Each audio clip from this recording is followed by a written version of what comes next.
ठीक है, so in the last class we were done with question 1, 2 and 3. We are starting with question 4. अब question 4 जो है ना वो हमें ये कह रहा है कि एनालाइज एनालाइज का क्वेश्चन हमेशा 6 मार्क्स का होता है। How a taxi firm can use the information about the price elasticity of demand for its service. तो हमने ये चीज सीख ली है कि भाई जब भी फर्म लिखा हुआ होगा इसका मतलब प्रोड्यूसर की बात हो रही है, बिजनेस की बात हो रही है। एक टैक्सी फर्म का मतलब क्या है? जैसे पाकिस्तान में इसकी एग्जांपल उबर की है, करीम की है, यंगो की है, इन ड्राइवर की, इतनी सारी हैं। दुनिया भर में उबर चल रहा है, तो ये टैक्सी फर्म है। Can make the use of information about the price elasticity of demand. अब आप एक करीम को या उबर को पीईडी की नॉलेज दे दोगे तो how will they use this information? वो पहले तो एनालाइज करेंगे कि भाई हमारे प्रोडक्ट की डिमांड इलास्टिक कब होती है और इन इलास्टिक कब होती है। तो हमने ये चीज सीख ली है कि अगर एक प्रोडक्ट की डिमांड इलास्टिक होती है तो you need to decrease price, customer को घेरना होता है तो रेवेन्यू बढ़ जाता है। और जब एक प्रोडक्ट की डिमांड इन इलास्टिक होती है तो आपको कंज्यूमर को लूटना होता है, हाई प्राइस चार्ज करनी होती है ताकि रेवेन्यू बढ़ जाए। तो in the end a producer will always aim to maximise revenue. तो एक टैक्सी फर्म जो है वो आइडेंटिफाई करेगी कि क्या इलास्टिसिटी है। अब जैसे इसकी मिसाल है P cars end of P cars. जैसे मिसाल के तौर पे करीम पे ना नॉर्मली आप सुबह के टाइम पे देखोगे ना तो पीक फैक्टर लगा हुआ होता है या पीक आवर लगा हुआ होता है। तो वो ये टाइम होता है जिस टाइम पे डिमांड बहुत ज्यादा होती है, और अगर हम जनरली देखें तो वो डिमांड इन इलास्टिक होती है because at this time they know that people will pay. और लोग जो है ना वो एक हाई अमाउंट पे करने के लिए रेडी हो जाएंगे। Why? Because they want to reach work. सही है, काम पे पहुंचना है। और उस टाइम पे ना नॉर्मली क्या लिखा हुआ होता है? 1.5x। 1.5x का मतलब होता है कि जो भी नॉर्मल फेयर होता है उससे 1.5 टाइम्स मल्टीप्लाई कर देते हैं। तो कॉन्सेप्ट बेसिकली यही है कि भाई जब इन इलास्टिक डिमांड है तो वो हाई फेयर्स चार्ज कर रहे हैं। फेयर होता है ना, टैक्सी का फेयर होता है, तो वो हाई फेयर्स चार्ज कर रहे हैं। और जैसे नॉर्मली आप खोलोगे ना दोपहर के टाइम पे या रात के टाइम पे, तो उस टाइम पे जो है ना वो पीक कार्ड नहीं लगा हुआ होता क्योंकि उस टाइम पे डिमांड कम होती है, डिमांड इलास्टिक होती है, people have a lot of options, वो जल्दी में नहीं होते।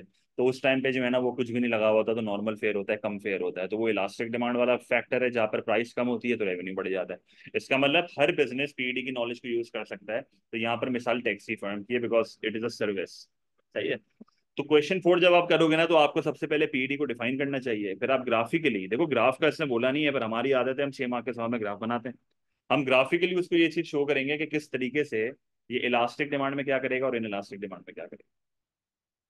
तो जब मैं डायग्राम बनाऊंगा तो उस डायग्राम में जो है मैं उसको शो करूंगा कि भाई इलास्टिक एंड इलास्टिक में क्या चल रहा है। तो सबसे पहले एज अ स्टूडेंट जो है ना क्वेश्चन 4 स्टार्ट करते हुए क्वेश्चन 4 का अगर मैं आंसर लिखूंगा तो आंसर नंबर 4 में सबसे पहले मैं पीईडी को करूंगा डिफाइन। सही, तो answer 4।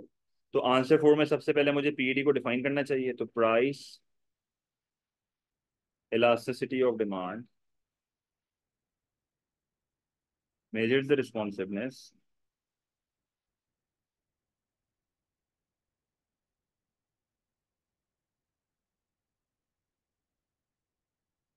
To the percentage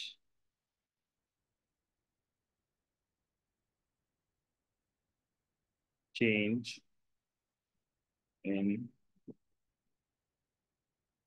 quantity demanded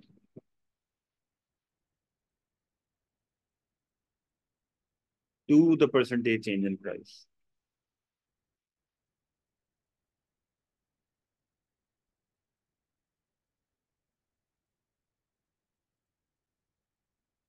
ये तो पीईडी को हमने डिफाइन कर दिया। अब मुझे एज अ स्टूडेंट जो है ना वो यहाँ पर दो डायग्राम्स बनानी है, और उन दो डायग्राम्स में मैं उसको शो करूंगा कि how a producer is trying to maximise revenue. एक डायग्राम मेरी इलास्टिक की होगी और एक डायग्राम जो है वो इनइलास्टिक की होगी। सबसे पहले यहाँ पर आएगा प्राइस, ब्रैकेट में पी। प्राइस का मतलब यहाँ पर फेयर है। फिर यहाँ पर आपने लिख दिया क्वांटिटी डिमांडेड, ब्रैकेट में आप लिखोगे Q and this is origin. इस डायग्राम के ऊपर भी आपको लिखना होगा प्राइस, यहाँ पर आप लिखोगे क्वांटिटी डिमांडेड, ब्रैकेट में लिखोगे Q and this is origin. फिर आपने जो है वो एक डिमांड का थोड़ा फ्लैटर बनाना है, एक डिमांड का थोड़ा स्टीपर बनाना है, क्योंकि जाहिर सी बात है एक में इलास्टिक है एक में इलास्टिक है। अच्छा भाई, अब इलास्टिक वाले ग्राफ के ऊपर आपको प्राइस को कम करनी है क्योंकि यहाँ पर कस्टमर को घेरना होता है। तो आपने हल्की सी प्राइस गिराई, आप देखो आपकी क्वांटिटी कितनी ज्यादा से बढ़ गई। फिर वही आपको एरियाज आइडेंटिफाई करने होते हैं, O P A Q, O P one B Q one, वो हम एक्सप्लेनेशन में लिख रहे होंगे, पॉइंट ए पॉइंट बी। सही है। और आपने सिर्फ अपना नया वाला रेवेन्यू जो है वो शेड करके दिखाना है, तो this is the new revenue. सही है। इसी तरीके से जो इन इलास्टिक वाला ग्राफ होगा उसमें मुझे जो है वो प्राइस को बढ़ाना चाहिए। तो प्राइस को बढ़ाऊंगा तो देखो क्वांटिटी कम से गिर रही है। तो प्राइस जो है वो मेरी पी से P1 जो है वो बढ़ गई, क्वांटिटी जो है वो क्यू से Q1 जो है वो कम हो गई, और मैं पॉइंट ए से जो है वो पॉइंट बी के ऊपर आ गया, और मैंने सिर्फ अगेन नया वाला रेवेन्यू जो है वो शेड कर दिया। तो यहाँ पर जो है वो मैंने सबसे पहले लिख दिया figure 1,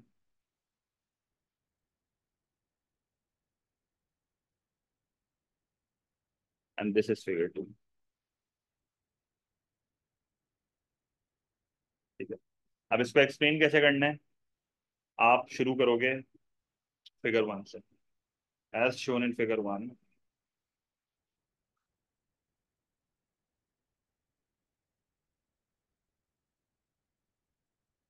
a taxi firm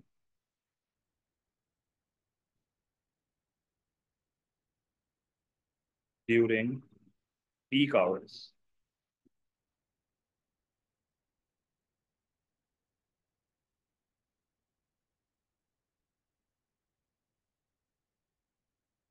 sorry, figure 1 is off peak hours, sorry.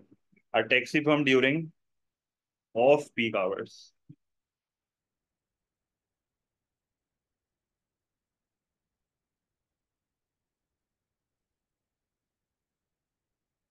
will have elastic demand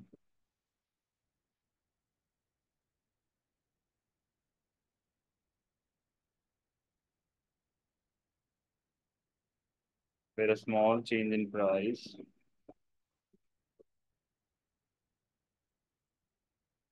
brings a larger percentage change in quantity demanded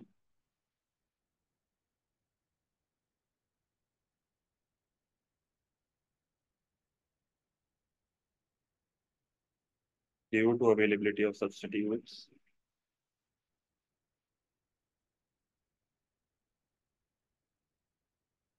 उस टाइम पे आपके पास ऑप्शंस होते हैं, सही है, due to availability of substitutes.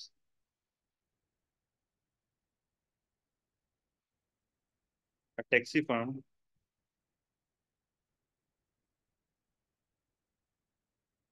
should reduce the price by a smaller percentage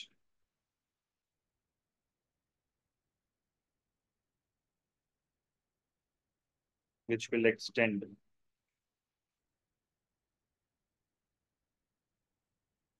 the quantity demanded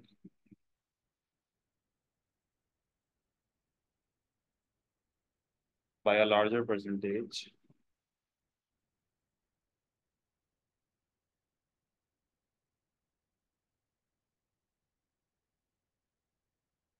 therefore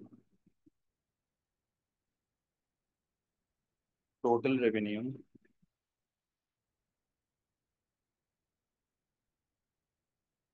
will increase from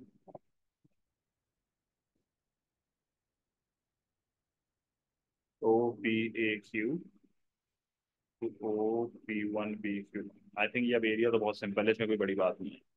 फिर वो आपको डायलॉग लिखना होगा जो कि मैं अलग कलर से लिख रहा हूँ। If total revenue rises by more than the cost,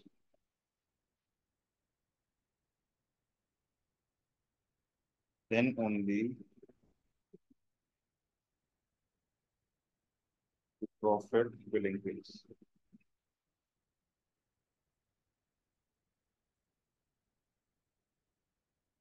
फिर उसके बाद जो है ना मुझे उसको समझाना है फिगर 2। और फिगर 2 में क्या हो रहा है,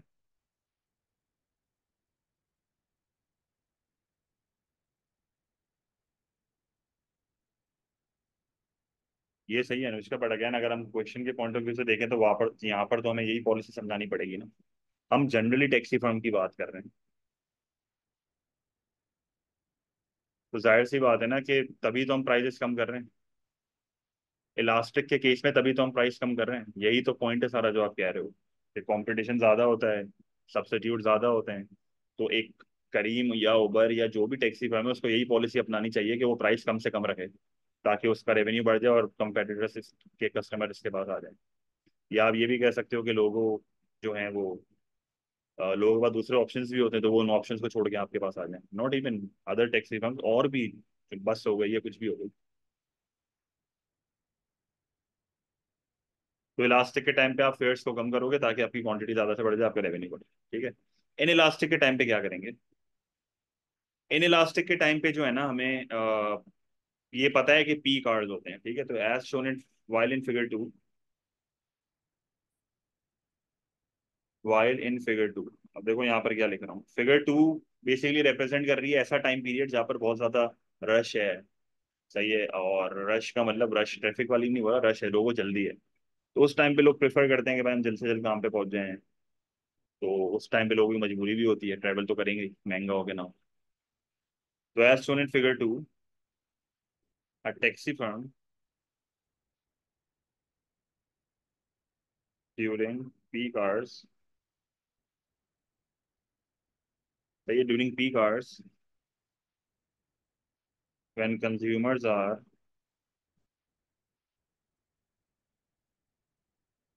इन अ हरी, अब जल्दी में, and they have less options.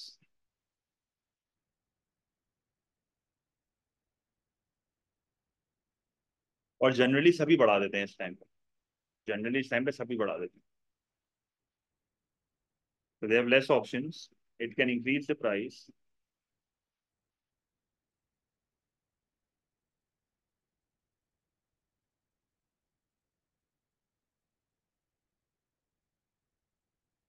by a larger percentage,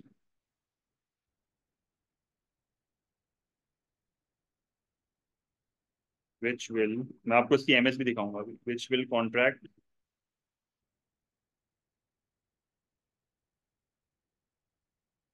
the quantity demanded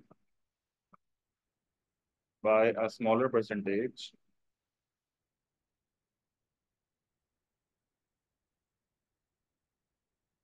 and therefore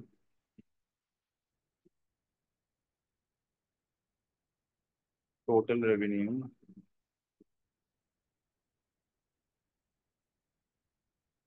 will increase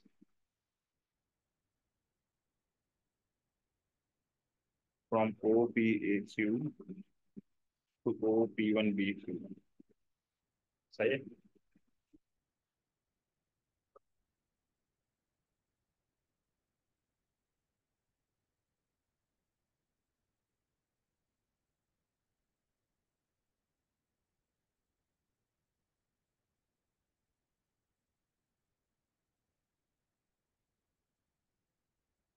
ये हो जाए तो मुझे बताओ, मैं आपको उसकी फिर एमएस खोल के दिखाऊँ।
ठीक है, अब इसकी एमएस दिखा रहा हूँ मैं आप लोगों को, काइंडली देख लें, बहुत टाइम हो गया इस सवाल के लिए।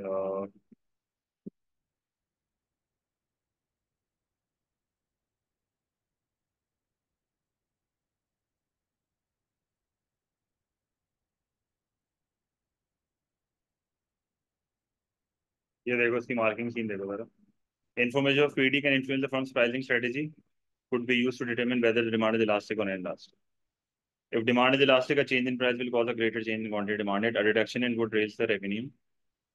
Elastic demand would suggest that there are long close substitute comparative market. यही सारी बातें लिखी हैं। फिर कह रहे हैं if demand is inelastic, a change in price will cause a smaller percentage change in quantity. A rise in price would raise revenue. Inelastic demand would suggest lack of substitutes. हर चीज बताइए जो इसने एमएस में बोली है। ठीक है, और हमने फिर डायग्राम्स भी बनाए। देखो मार्च 18 का क्वेश्चन है ये। सही है। तो ये सारे पास पेपर के सवाल हैं जो हम डिस्कस कर रहे होते हैं ना प्रैक्टिस क्वेश्चंस में, जिधर मैंने पास पेपर लिखा हुआ है मैं आपको बता देता हूँ। कुछ प्रैक्टिस क्वेश्चन मेरे अपने बनाए हुए होते हैं, वो मैं आपको बता देता हूँ कि ये मेरे अपने बनाए हुए हैं। यहाँ पर तो जितने भी क्वेश्चन है ना पीईटी के, वो सब पास पेपर से ही हैं। ठीक है। अब जो है हमारा जो लास्ट क्वेश्चन है इसका, वो है identify two determinants of price elasticity of demand. अब कोई भी दो डिटर्मिनेंट मुझे आइडेंटिफाई करने हैं। मल्टीपल डिटर्मिनेंट्स मैंने आपको बताया थे, तो मैं कोई भी रैंडम यहाँ पर दो लिख रहा हूँ। अब क्वेश्चन 5 में लिखना कैसे, पहले तो ये देख लो। कोई भी रैंडम दो डिटर्मिनेंट्स को किस तरीके से लिखना है। जैसे अवेलेबिलिटी ऑफ सब्स्टिट्यूट्स, ना यहाँ पर आप 1 2 करके लिख सकते हो, ना आप बुलेट पॉइंट्स में लिख सकते हो, आपको सेंटेंस फॉर्म में लिखना है। Availability of substitutes and proportion of income spend.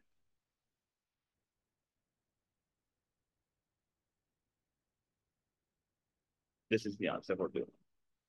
मतलब बेसिकली आप जो भी फैक्टर बता रहे हो ना सेंटेंस फॉर्म में बताओगे। बच्चे क्या करते हैं, availability of substitutes proportion of income spend, 0 marks. Availability of substitutes proportion of income spend, 0 marks. Underline करके लिखेंगे, 0 मार्क्स। ये मैंने पहले ही आपको मना किया था। तो एंड करके लिखना है, एक सेंटेंस फॉर्म में लिखना है। ठीक है।